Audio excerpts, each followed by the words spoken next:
the Russian-Ukraine conflict is now facing a new level of escalation as Russia comes closer to gaining full control over the strategic city of Severodonetsk.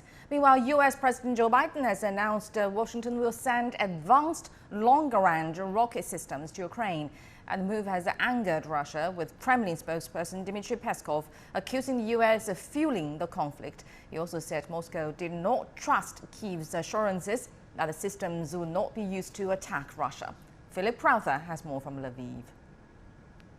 While we've been looking so closely at the Donbas region in eastern Ukraine, there is some good news for Ukraine from the south of the country. According to the governor of the Kherson area, that's in southern Ukraine, an area where a lot of that region is currently controlled by Russian forces, there seem to be some Ukrainian military advances there. And it was indeed Ukrainian President Volodymyr Zelensky who already yesterday hinted at some military gains for Ukraine, saying that some Russian forces had retreated and had destroyed bridges on their way out. In the meantime, of course, the picture in the Donbas area is not good for Ukrainian forces. There are gains there for Russia, very slow, incremental ones, but according to the governor of that Luhansk region where Severodonetsk is located, it is 80% of that city that is now in Russian hands. The neighboring city of Lysychansk should stand a better chance of defending itself. This is according to Ukrainian authorities, but the fear is, of course,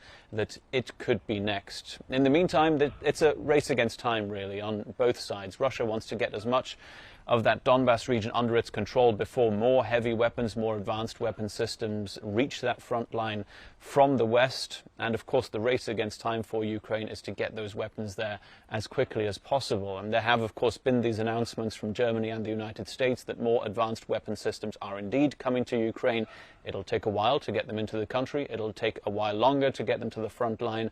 And it'll also take a while for Ukrainian service members to get trained at using these new systems. But to use layman's terms, these are pretty much the most advanced weapons that Ukraine will have received so far. They will, as simple as this, make it easier for Ukraine to take down planes and to knock out Russian artillery positions. According to the Ukrainian defense minister, this is exactly what Ukraine wanted.